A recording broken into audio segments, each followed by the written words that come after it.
ओम नमः शिवाय। ओम नमः शिवाय। दोस्तों, आप सभी का आपके अपने चैनल में एक बार फिर से बहुत स्वागत है और आपको बहुत आभार है। क्या आपको पता है कि आपके घर में कुछ लोग दरिद्रता लेकर आ रहे हैं, काला जादू लेकर आ रहे हैं और वो ऐसी चीज़ें लेकर आ रहे हैं जो आपको बहुत परेशान कर रहे हैं। घर में कोई ना कोई बीमार हमेशा बना रहता है, घर में कर्ज हमेशा बना रहता है, घर में पारिवारिक कलह हमेशा चलते रहता है। सब चीज़ें पहले सही थी, लेकिन एकदम कुछ वक्त के बाद से चीज़ें ख़राब हो गई और हम बहुत ज़्यादा नेगेटिव हो गए, बहुत ज़्यादा डिप्रेशन में चले गए, बहुत ज़्यादा तनाव में चले गए और हमें समझ नहीं आ रहा है कि हम करें तो क्या करें। ऐसी सिचुएशन बहुत से जातकों के साथ होती है और ये कोई नई बात नहीं है। और शायद अगर आपके साथ भी ये सिचुएशन है तो ये वीडियो आपके लिए बहुत ज़्यादा महत्वपूर्ण है। शायद आपको इस परेशानी से हमेशा के लिए बाहर निकाल दे। दोस्तों, मेरा उद्देश्य सिर्फ आपकी एक सकारात्मक मदद है। अगर जीवन में कोई तकलीफ़ परेशानी से आप गुजर रहे हैं तो प्लीज़ स्क्रीन के ऊपर मेरा ईमेल एड्रेस और फेसबुक का पता चल रहा है। व्हाट्सएप पर अपॉइंटमेंट लेकर हमसे बात कर सकते हैं। उसका फ़ीस, उसका शुल्क नहीं है दोस्तों, फ्री ऑफ कॉस्ट है वो। सबसे पहली बात है कि घर में जितनी भी सारी अनुपयोगी चीज़ें हैं वो हमारे घर में नेगेटिविटी लाती हैं। जैसे बंद पड़े सामान, ख़राब कपड़े, समय समय पर घर को रंग रोगन करें। घर में पड़े हुए वो अवांछनीय चीज़ें जिनका उपयोग नहीं है, बंद पड़ी चीज़ें, बंद पड़ी घड़ियाँ, बंद पड़े औजार, बंद पड़े मशीनें, ये सभी चीज़ें नेगेटिविटी लाते हैं। क्योंकि ऊर्जा इस प्रकृति में मौजूद है, सकारात्मक और नकारात्मक।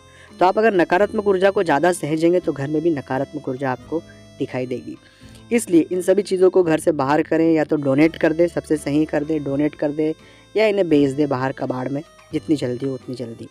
दूसरी बात होती है अब खुद का नेगेटिव होना। हम बहुत ज़्यादा नेगेटिव हो जाते हैं कि कैसे होगा, क्या होगा, और इस नकारात्मकता में कुछ लोग आके आपको ये बात कह देते हैं कि आपके घर में किसी ने कुछ करवा रखा है। और बस ये किसी ने कुछ करवा रखने का जो भाव है, जो एक नेगेटिविटी हमारे दिमाग में घुस जाती है, हम इसके उत्थान के लिए या इसको सही करने के लिए बहुत सारे प्रयत्न और यत्न करते रहते हैं।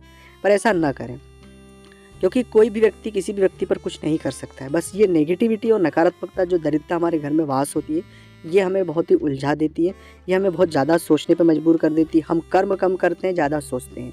तो यही एक सबसे सरल संकेत है कि दरिद्रता का वास हो चुका है, कि हम सोच ज़्यादा रहें और कर्म कम कर रहे हैं। तो कर्मों को ज़्यादा करें और सोचना कम कर दें। इससे स्वतः ही दरिद्रता आपके घर से बाहर हो जाएगी और परेशानियाँ जितनी सारी उनसे आप हमेशा के लिए बच पाएंगे।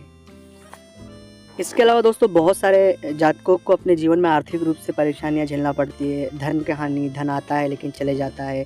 कई बार धन के लिए कई सारी नेगेटिविटी उन्हें क्रिएट होती है। तो धन संबंधित चीज़ों के लिए आपको मितव्ययी होना पड़ेगा। अपने खर्चों का लेखा जोखा रखें, अपने खर्चों का ध्यान रखें और पैसों को निवेश करने से पहले, निवेश से लेकर पैसों का एक एक मूवमेंट आप बहुत सावधानी से करें।